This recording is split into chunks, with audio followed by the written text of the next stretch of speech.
Welcome to How to Deal When the Shit Gets Real podcast. I'm Rietta. And I'm Connie. And today we are here with John Ely. So John, how do you deal when shit gets real? Or just tell our listeners a little bit about yourself. I love how you guys jump right into radio style voices the second we jump into this. It's great. Anytime. My name's John. I am an ex-HF baseball player. I went to school with Rietta, and we've been friends for a long time. So we are going to dive into this interview podcast, whatever, with the best answers I can possibly give to the questions, and hopefully I can give some insight into my journey as a professional. Awesome. Well, I guess the first question would be, what started your love of baseball?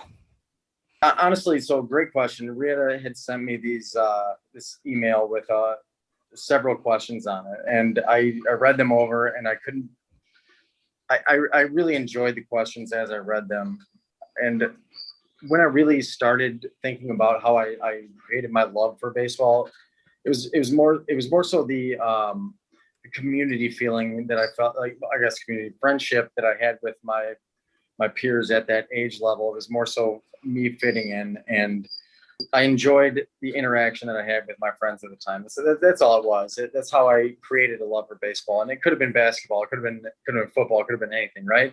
But it just happened to be baseball at the time. And because it was that specifically, that's how I created my love for it, because it was year to year. We just played the same sport, right? So at a very young age, I want to say I started playing at 5 or 6 or something like that. It was just kind of a product of my environment. It just became a year-to-year thing. Okay, we're going to go out for baseball this year. Here's tryouts. Here's everything. And you create a love for the sport through the people you hang around, and just kind of build from there. I suppose if that's the best answer I can give for how it started. I created a better love for it once we progressed throughout the years and became more in depth with what the sport became, getting into high school and college and everything else. But that's a longer story. But honestly, it was a product of the environment I was in, and just happened to be the sport I was playing at the time. Did you always want to be a pitcher, or was that something that just kind of came about? Just turned out I was decent at it. That was my best position. I was okay coming up in high school. I know, Rietta, you saw me play, but I was always a pitcher. I was the best at that at the time. I played several other positions, but in high school, but the best arm at that point in time, and that's why I stuck to the position. So once I went to college, I went from a multi-positional player in high school to a pitcher only. We call it PO. That's kind of what you say when you become a pitcher. It's you're a PO, you're a pitcher only, right? That's what happens when you go to college or when you get drafted. That's the transition, right? So when everybody realizes, okay, well, this is going to be what you do best, that's what you stick to, and that's what happened to me. You were always a very good pitcher. I definitely remember. It's just, some certain things just stick in your mind. I remember seeing Drew Brees when he was playing college, and it just, when you see somebody who's a good player, it just kind of sticks in your mind for whatever reason. I remember it was the same thing when I saw Drew. I'm like, dude, he's going to be legit. And it was kind of the same thing. Yes. Well, I appreciate it. God, you put me in the same freaking category as Drew Brees. God. Not quite that. It's never quite that good, but yeah, no, God bless Rietta. You held me on a pretty high pedestal. I appreciate that. Yeah. There was always a separation there, and I appreciate you recognizing that. But I thought I was good enough to play in multiple positions, but in reality, pitching was always going to be what I was going to do, especially once I got to college. So that's kind of what worked out for me. So did that specialization make you love the game more or less? I was specialized late in my career, and I believe that's probably the smartest thing. I don't think anybody should be specialized until at least college, because it's not smart. Everybody should be able to do everything unless they can't. But my personal preference is, as far as from a coaching standpoint, is that it's irresponsible to specialize before you get to college. From a positional standpoint in any sport, I think you should play everything until you get to college, because it makes you a better overall athlete, a better overall, at anything you do, to be honest with you. No, that makes sense, because then you won't get bored of it either. You learn different movement patterns and everything that you would not have learned if you were only repeating one thing from high school on, right? So you become more of an overall and well-rounded player no matter what. So if I'm a pitcher now, all of a sudden I'm able to do other things. I'm able to field my position. I'm able to be more of an athlete. I'm just better at my craft because I wasn't just typecast to doing one stationary and one repeated movement pattern for my entire life, which I think is a travesty that high school kids are put into a position where they're, oh, you're going to be a pitcher or you're going to be this. Like, no, I encourage as much different activity as you possibly can get throughout your entire youth. No, I definitely agree too, because I know when we were in high school, I played multiple different sports. I didn't play one sport all year. And now you're seeing a lot of kids that are playing sports all year, and the injuries have really increased. So I definitely see why that is something that you recommend, because it makes sense. Absolutely. Yeah, no, then you get, there's a lot of added pressure on, like, this is what I'm supposed to be, I don't think that's healthy from a mental standpoint, but also a physical standpoint. If you're not able to do other things, then how are you possibly, held accountable for being able to adapt? It's not realistic, that's all. So you made it to the majors, the big dream of anybody who's ever played sports. Yeah, exactly. What was it like that first time you walked out onto a major league mound? Best way I can describe it is when you're growing up and you have this image built in your mind, right, of how incredible it's going to be. Multiply that by 100 and you're not quite there. I always thought when I walked out, I was like, oh, this is gonna be great. I'm for sure gonna know how to handle this. Yeah. And you look up and the stands, they look like they go on for forever. It's like a dream, like as much as you prepare yourself, you can't possibly prepare yourself enough. And it's more surreal than you can ever imagine. And that's coming from somebody that tries to ground themselves as much as they possibly can. I was overwhelmed. It's incredible. If you can't get excited for something like that, you don't have a heartbeat. It was amazing. It was more than I could have ever imagined, and I imagined quite a bit. So it was incredible. That's the best way I can put it. It was well beyond what I could ever imagined. It was incredible. So seeing all those people in the stand, on your first time out in the major leagues, did you have any like stage fright or anything? Or were you just like, this is awesome, let's do this? Honestly, that's funny because a lot of people have asked me that. I say no, because as soon as the whistle blows, obviously there's no whistle in baseball, but luckily my preparation was good, right? So I owe everything, all my success to the preparation that I had, because as soon as I stepped out onto the mound, it was, okay, cool. Hey, it's business as usual. The second that you jump into your craft that you've been doing since you were 10 years old, 8 years old, all of a sudden it becomes, okay, knee-jerk reaction. Now I'm doing what I've always been doing. Mm-hmm. There's a little added nervousness to it. All of a sudden, then you realize that you're good enough to be there, and you just fall into a routine. And if your routine isn't, rooted in very good preparation, you probably don't succeed. But at the same time, does that make sense? Yeah. I hope that. I don't know if that statement makes sense, but it's overwhelming if you're not ready. And luckily for me, I was ready because of the situations I was put in prior. You immediately snap into your level of preparation as opposed to in your mind's eye, what you believe you're going to be. I'm pretty sure I would have peed my pants. I'm trying to say the right thing, but at the same time, yeah, you almost pee your pants. Well, and then to go from that to seeing your face on the cover of Sports Illustrated, I mean, Jesus. Yeah, that's surreal. It's a lot of things have to go right and the thing is that they disappear just as quickly though. So it's a situation where I guess at that age, you don't know how to handle it. You're just going about your business and you can get caught up with it really quick. A lot of people change really fast. Luckily for me, I had the right family and friends where okay, cool. This is just another part of my life. But at the same time, a lot of people get caught up in that kind of shit. So it was, to say the least, surreal. It's hard to believe that somebody can look at you and idolize you, and then go out in public, everybody's screaming at you and following you around and asking for your autograph. When really, like you and I walked to freaking from north to south building together from time to time. It's like, oh, you know what I'm saying? Like it's you remember like, fuck, I'm not important. But people think you are. So it's finding a way to ground yourself is very difficult at that point in time. And a lot of people they're not able to do it. Yeah. I was very fortunate to have the right family and friends, so it didn't really faze me as much as others. I just, you still do listen to what people tell you and what you think you're supposed to be after that happens. It's kind of sucks, to be honest with you.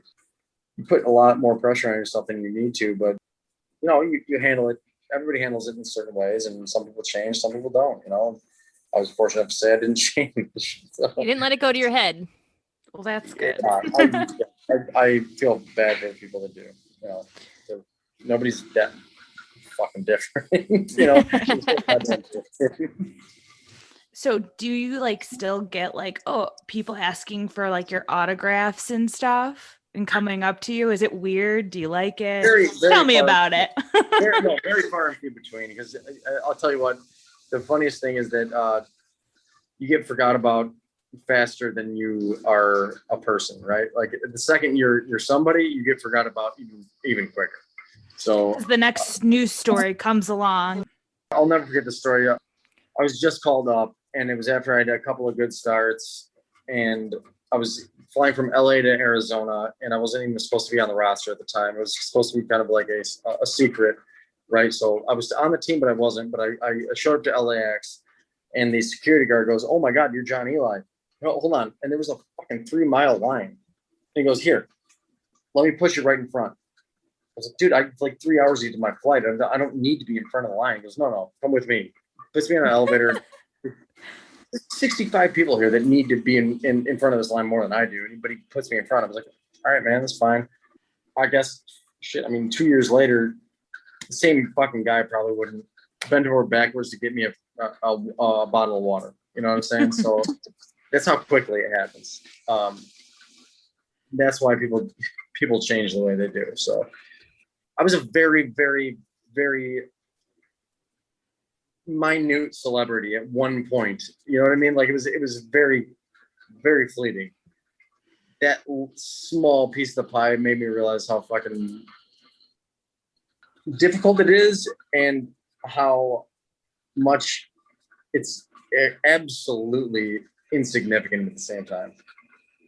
It's not a big deal. Nobody at that level actually deserves half the fucking credit they get. If that makes any sense. Well, now you got to talk about Eli Mania, because we have to hear all about it. I mean, what it was like. I know you kind of touched on it a little bit, but No, it was awesome.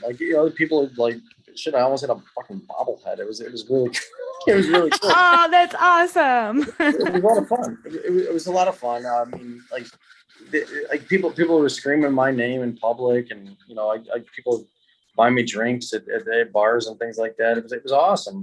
It was so weird though. Imagine all of a sudden you say this podcast goes fucking crazy and everybody's like, "Oh, Rihanna's crossing her fingers." I'm just saying. Oh my God, it's Rihanna and Connie. It's Connie Rihanna Mania. Yeah. It's weird, right? That's what I would be doing. Yeah, exactly. And you try to be nice to everybody. So it's and the thing is, it's very easy to be nice to everybody. It's just also difficult to understand why people think you're that important. Does that make sense? yeah. So yeah. So how did it start? Were you got pulled up to the majors and you started pitching? Did you just start having some good games? Like, tell everybody how that all just started. So I had about 13 really quality starts in a row, and we were in last place at the time. Over the course of those 13 starts, we went from last to first, and which is why I got so much credit, because at the time, Clayton Kershaw was going from a prospect to a superstar who is now a first ballot Hall of Famer. And Yeah. at the time, everybody told me that I was better than him. Well, that wasn't ever true. I was getting the credit for it because at the time I was pushing the competitive atmosphere. And that's why Eli Manning was created, is because I was very enthused and extremely motivated without the same talent these guys had. I really just wanted to be the best, right? So that made me really good at the time, which kind of drives the point that, I mean, I guess motivation means more than anything, right? So I wanted it more than anyone, so I created it, and it became a national stage at that point in time. And I got a lot of credit for it because it's a big fan base. It's a national fan base. And when we went through it, like, I got all the credit for it. And it was really cool at the time. Honest to God, like, I loved it, but I just didn't understand why it was happening, because I was 23 years old. You know, like, how the hell are you supposed to quantify a fan base of 30 million people screaming Eli Mania, right? It's crazy. That is crazy. Yeah, no, I'm still trying to wrap my head around it. No, it was a lot of fun, but it was fleeting. A lot of fun at the time, but now it's kind of like dust in the wind, right? Nobody remembers it anymore. Which, no, we all do.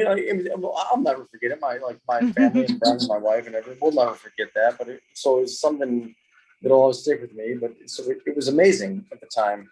Yeah.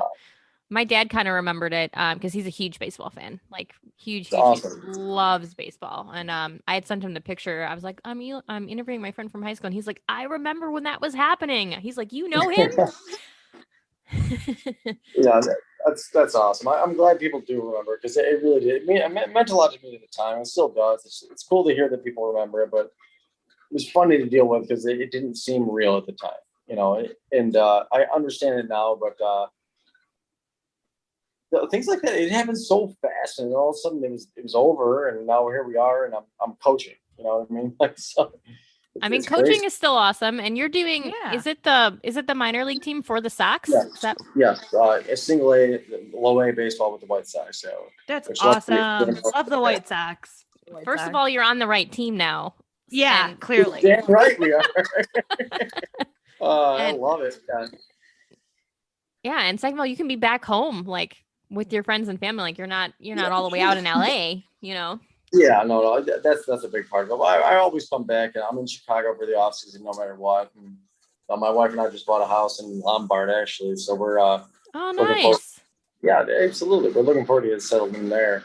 But you know, it's been actually more rewarding to work with the younger guys that have a chance to get to the point where I was, and just kind of sharing my experiences, like we are right now, is a huge part of development for other people that may eventually get there. Yeah, absolutely. And it's actually been better than playing, to be honest with you. Less pressure. No, well, yeah, less pressure. Plus, you impact a lot more people. Mm-hmm. So what advice would you give to people who want to be in the majors, like the people you're coaching right now? Maybe they'll listen to the podcast. Yeah, I hope so. I would say just pay attention. That's the best advice I can give anybody in any aspect. Just pay attention, think before you act, start to quantify what you do before you do it. Paying attention is the biggest part of any aspect. It sounds very simple. Paying attention and taking accountability for your actions. That's the best piece of advice I can possibly give. People don't realize that it's hard to be like, yeah, it was me. I fucked up. Sorry. Especially when you're in professional sports. From day to day, everybody has an excuse for everything, right? So when you're even paid to do like a fucking game for a living, a lot of time people have a distorted image, right? So Mhm. being able to take accountability for what you do and how you act, it's so difficult.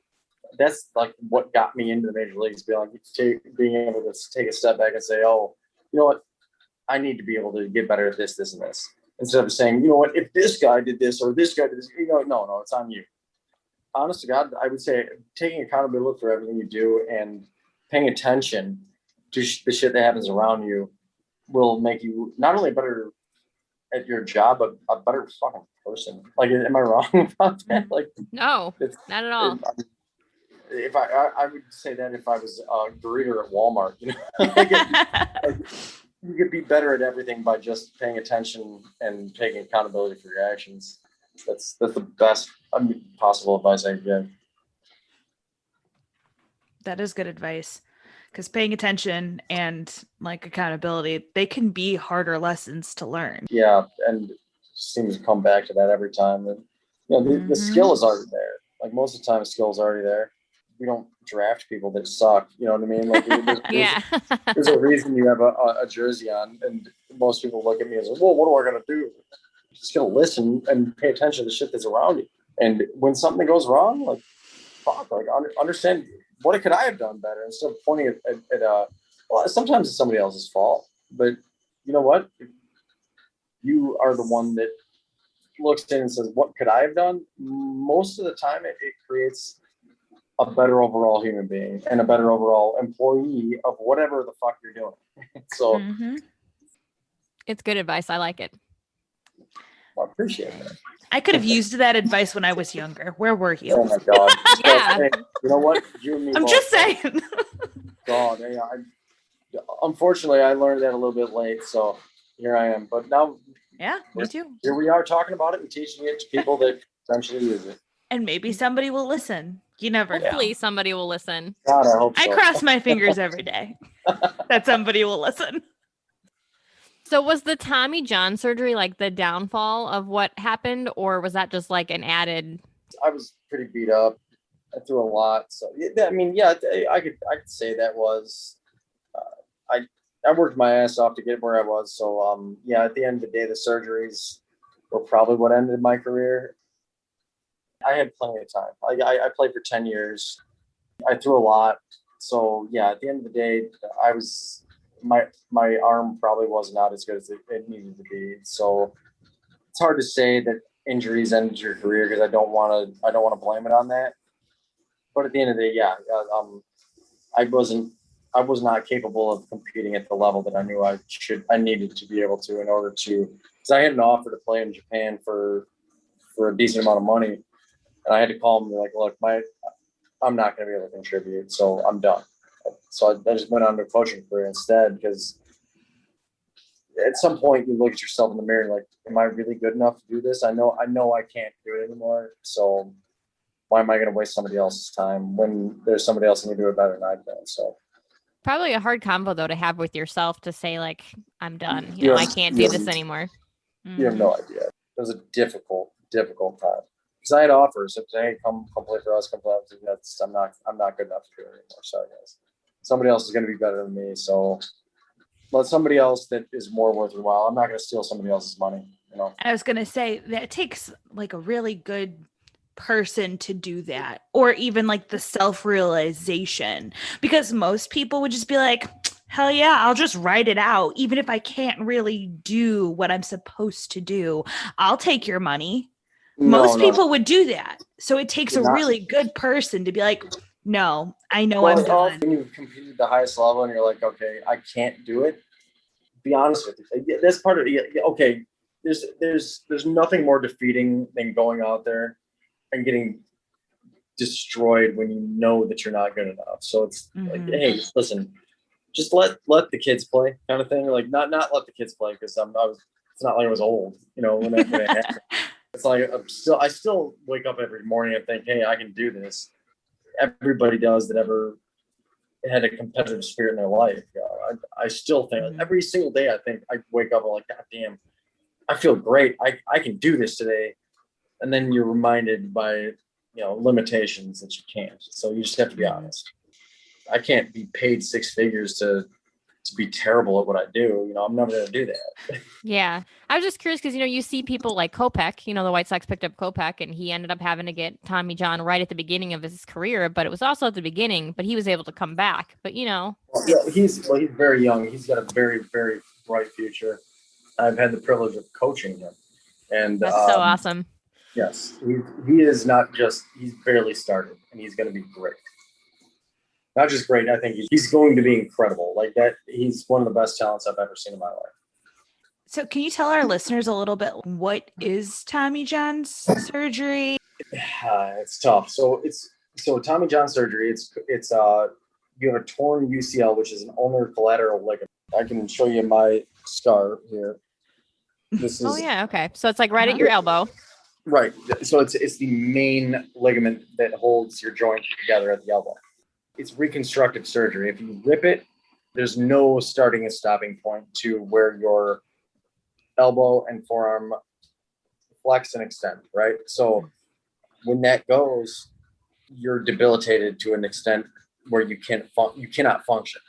Mm-hmm. It sucks. So you try to throw the ball, essentially it feels like somebody's stabbing you with a kettle prop. Ooh, yikes. That's not fun. So as soon as it tears, yeah. So that's what you go through. So what they do is they open that up and they reconstruct the entire elbow from the ground up. And wow. You have to basically relearn to do everything over a year and a half. So when I got that surgery, I couldn't even peel a banana. It was very difficult. You're in a cast for 3 months, then you relearn how to basically grip. You have to lift a 1 pound weight for a month. You have to lift a 2 pound weight for a month. It takes it's a full year and a half recovery. It sucks. And you go through a pretty dark place at that point in time. And about a year later, you're able to throw. So what these guys are able to go through is a little past just, hey, I'm going to go through surgery and start throwing again. No, it's you almost have to relearn what you do. It's like relearn how to walk with your arm. Wow. You can't do shit for at least 6 months. And then once you start doing it, if you feel like you have 2 left hands, if you're right-handed, it sucks. So it's a myth that you can throw better after, because there was always that myth for the longest time. Most of that is because guys get a lot stronger in their shoulder, right? So you get a lot stronger in their shoulder and your decelerators, everything else, you're structurally a lot more sound in your bigger joints. The elbow had nothing to do with it. Well, because it's still muscle memory at the end of the day. It's just you're more stable. So after a year and a half of strengthening of things that you were probably the original issue, yeah, okay, I'm able to throw throw a little bit harder. But yes, on average, it is actually a myth that you throw harder. It's probably throw a mile an hour across the board, a mile an hour slower. I always wondered. Most people are very, very wrong about that assumption. I thought so. Yeah, it's not easy. So now we're getting the truth. And you weren't really showing us your scar. You just wanted to flex for us. That's all it was. Yeah, it was. We saw right through that. Not even close. And that's why he's drinking his wine now. So, what was the hardest thing you had to overcome and why? Oh gosh, I think we're pretty sure we just covered that. Yeah. That was by far the hardest thing I ever had to overcome. Was there anything else that's non-sports related that was like the hardest thing to overcome? How about that? Oof, that's a good question. I can throw some good ones. When I was in the major leagues, it was always like, hey, can I get tickets? Can I do this? Can I have this? Give me that. Yes, and it's like, all you're doing is you're asking stuff of me. Yeah. Dealing with everything. But you're not really being a friend or family. Yeah, exactly. And answering to people that you never fucking knew in the first place, right? Mm-hmm. That want something. Yeah. Having people want so much from you, but they're really not there for you as an actual. Wait a minute. Like, yeah. I think that was a little bit of a hurdle, and then understanding at the end of the day, once you're not in the spotlight, as soon as you're not looking around, like, oh, okay, where is everybody? You know? Oh God, yeah, that's rough. I could see that Yeah. being real rough. And the thing is, it wasn't though, because the right people were always still there. A lot of your relationships, it actually strengthens, but then you become more aware of the people that, holy shit, this is what life is like, right? Like, people are like, God damn, like people really want something for nothing. Yep. Yeah. So you weeded out the ones who didn't matter, basically. Well, yeah, at the end of the day, it's why you try to give to like as many people as you possibly fucking can, because everybody's trying as hard as they can, right? So being like, God damn, like dealing with people that are not genuine was very difficult. Everybody does. Everybody does. Yeah, you just had a lot more of them because more people knew who you were, so they were like, for a little bit of time, yeah. For a little bit of time, I did. So is this a bad time to ask for tickets? Just kidding. No, at this point, I don't even know if I can get tickets. You want to come to a Canapolis game? Come on out, babe. Yeah, sure. Me and Rihanna, next time Rihanna's in town, we'll go. Honestly, those games are awesome anyway, because we used to go to the Windy City Bolts, and it was blast. My son had a blast. Like it was so much fun. Well, honestly, shit, my wife would love some company at these games, so come on out. I'd love to have you guys. Next time I'm home, absolutely. Heck yeah. I love me some baseball, so I would be there anytime. I honestly go for the food. Not gonna lie. Rock solid food here too. The food and the beer. Yeah, that's what I'm talking about. Okay, so the last fun question, besides me just being a goofball. If you could have one superpower, what would it be and why? You know what? I've read these questions forever, and I was trying to figure this out. I wasn't sure. I want to say I would stop time. Okay, I would either fly, which is one. Yeah. Or I would stop time. I think I would stop time so I could enjoy more moments more often. Oh, I like that. I don't get enough time with my wife, and I would love to stop time. So you guys got to meet Kelly. Kelly, you have to meet these guys. This is my wife, Kelly. Hi. Hi, Kelly. How are you guys? It's ready. Good. Cheers. Cheers. Yeah, I feel like I'm doing this whole podcasting thing wrong. Now that I saw him with wine, it never occurred to me. Like next time. I love it. Love it. You guys are awesome. How to deal when shit gets real. I am Connie. Check us out on all of our social medias. Thank you, John, so much for being on our podcast today. And new episodes every Friday. Don't forget to rate and review. Cheers.